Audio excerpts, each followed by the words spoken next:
Bem-vindo, bem-vinda a mais um programa do canal Em Gotas em Vídeo. O nosso tema de hoje é ética na gestão. Especificamente, vamos falar de uma lei chamada Lei Sarbanes-Oxley, que prevê transparência nas operações de uma organização, a fim de que seus stakeholders não sejam enganados, estejam cientes de tudo que realmente está acontecendo dentro daquela organização. Como sempre, o programa transforma o tema em uma pergunta e a pergunta de hoje é uma pergunta dupla. O que é a Lei Sarbanes-Oxley e quais são suas implicações? Bom programa. Para falarmos de ética na gestão, é preciso primeiro responder à pergunta: o que é a Lei Sarbanes-Oxley e quais são suas implicações? A Lei Sarbanes-Oxley é uma reação do governo americano aos escândalos e fraudes contábeis em grandes empresas como Enron e WorldCom.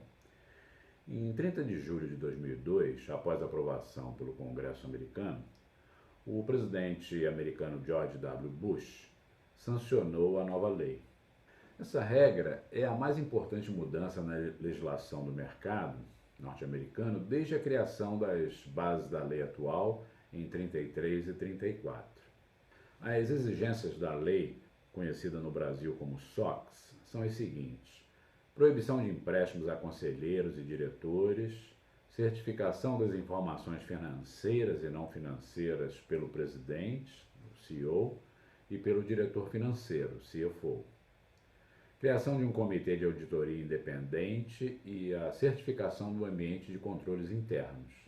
Proibição da prestação de determinados serviços por auditores, devolução de participação nos lucros ou bônus pelo CEO ou CFO no caso de prejuízos decorrentes de erros contábeis, criação de novos tipos penais e aumento de penalidade para certos crimes, redução de prazos para a divulgação dos relatórios anuais e a adoção de práticas mais rígidas de governança, como a adoção de um código de ética para administradores, padrões de conduta e maior responsabilidade dos advogados. As principais seções dessa lei são a seção 301, que exige que todas as companhias de capital aberto tenham um comitê de auditoria, a seção 302, que determina que dirigentes declarem pessoalmente que são responsáveis pelos controles e sua divulgação, a seção 404, que determina uma atualização anual dos controles e procedimentos internos, através de uma auditoria independente e de um relatório distinto atestando a asserção da administração. E a seção 407, que esclarece a inclusão do especialista financeiro no comitê de auditoria da organização. Ainda podemos citar mais uma seção de grande importância, que é a 906, que exige responsabilidade corporativa pelos relatórios financeiros. A gente pode conhecer um pouquinho mais os modelos e as ferramentas de auxílio e adequação que as empresas devem ter à Lei Sarbanes-Oxley. Por exemplo, a seção 404 determina que a administração deve avaliar os controles internos anualmente. Deve definir e manter uma estrutura e procedimentos adequados de controle interno para fins de elaboração e emissão de relatórios financeiros. Que a administração deve avaliar a eficácia da estrutura e procedimentos de controle interno e que o ambiente de controle interno deverá ser certificado por auditores independentes. As condições para a certificação do controle interno são as seguintes. O COSO é o modelo recomendado a ser empregado para a estruturação dos controles internos, para a elaboração e emissão de relatórios financeiros. Deve haver uma comunicação sobre a estrutura de controles internos para a elaboração e emissão de relatórios financeiros. E os testes dos controles seguirão as normas técnicas de auditoria geralmente aceitas. Entretanto, para os controles relevantes, serão necessários níveis mais detalhados para a execução dos testes. Já para as atividades de TI que suportam e automatizam as atividades da empresa, utiliza-se o COBIT, que é um guia para a gestão de TI recomendado pelo ISACF, Information Systems Audit and Control Foundation. O COBIT inclui recursos tais como um sumário executivo, um framework, controle de objetivos, mapas de auditoria e um conjunto de ferramentas de implementação, além de um guia com técnicas de gerenciamento. As práticas de gestão do COBIT são recomendadas pelos peritos em gestão de TI para ajudar na otimização dos investimentos em TI e fornecerem métricas para avaliação dos resultados. O COBIT, mesmo sendo uma ferramenta para TI, é orientado ao negócio. Fornece informações detalhadas para gerenciar os processos baseados em objetivos de negócio. O COBIT é projetado para auxiliar 3 audiências distintas. Gerentes, que necessitam avaliar o risco e controlar investimentos em TI. Usuários, que precisam ter garantias que os serviços de TI que dependem os seus produtos e serviços para os clientes internos e externos estão sendo bem gerenciados. E auditores, que podem se apoiar nas recomendações do COBIT para avaliar o nível da gestão de TI e aconselhar o controle interno da organização.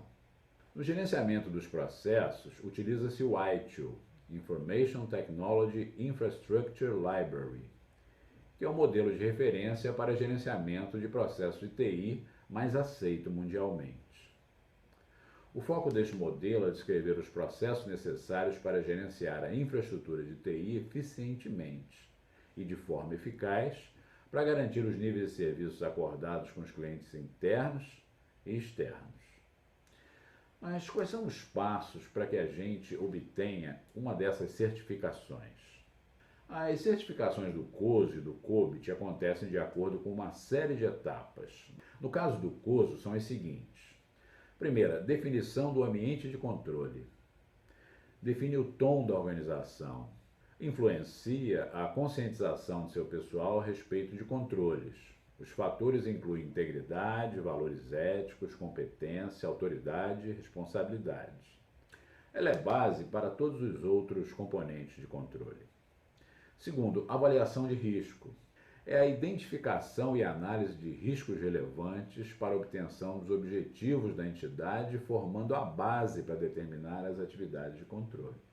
Terceiro, definição das atividades de controle.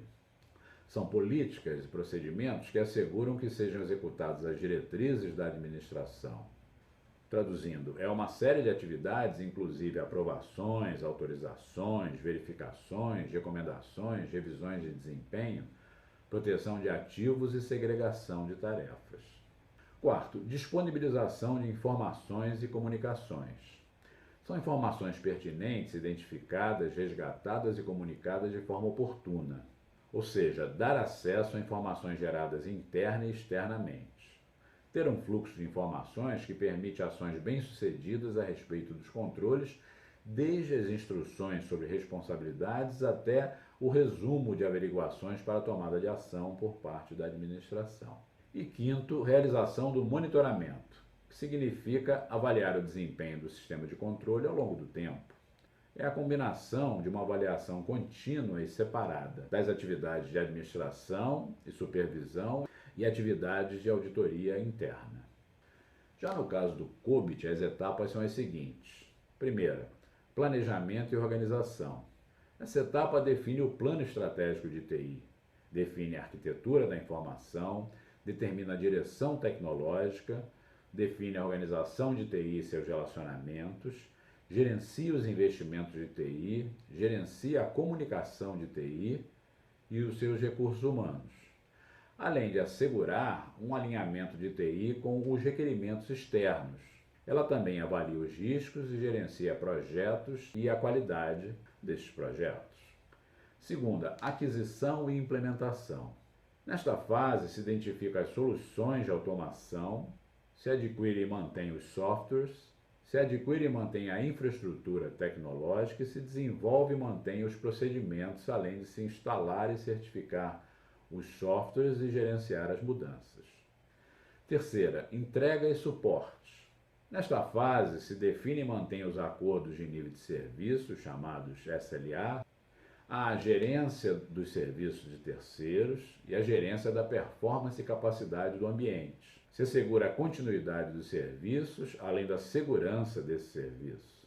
Se identifica e aloca custos, treina-se os usuários, assiste-se e aconselha os usuários, se gerencia a configuração e os problemas e incidentes que podem acontecer nos sistemas de TI, se gerencia dados, infraestrutura e as operações desses sistemas.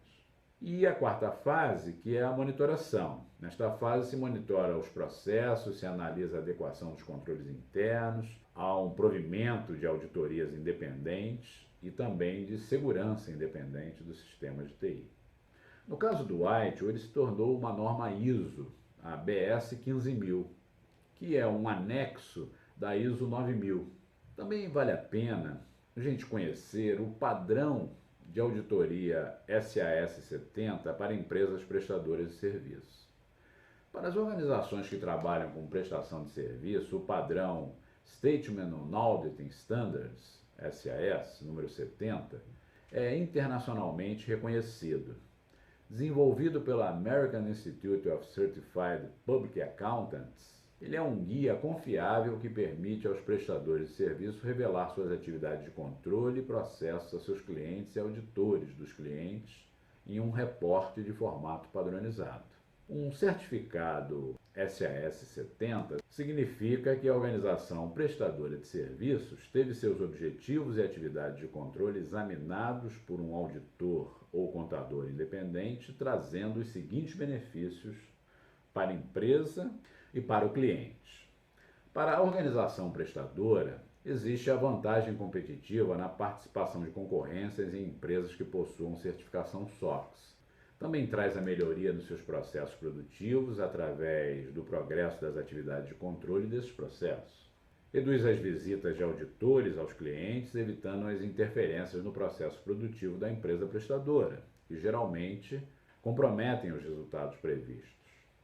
E para o cliente, há a vantagem do recebimento de informações confiáveis dos controles da organização prestadora de serviços, além da qualificação da efetividade e da eficácia desses controles. Há uma redução de custos no processo de adequação à lei Sarbanes-Oxley, pois não necessitará enviar auditores para verificar a parte dos processos que se encontra dentro do ambiente dos fornecedores. Estes são os principais aspectos da lei que trouxe um incremento na ética na gestão de empresas. Este é o final do nosso programa de hoje. Se gostaram do programa, cliquem na mãozinha, transformando-a em azul. Não se esqueçam de se inscrever no nosso canal, é muito importante para nós. Se quiser conhecer mais do nosso trabalho, livros na Amazon, cursos na Udemy, programas na PUC, todos esses endereços estão disponíveis logo abaixo deste vídeo. Até o próximo programa.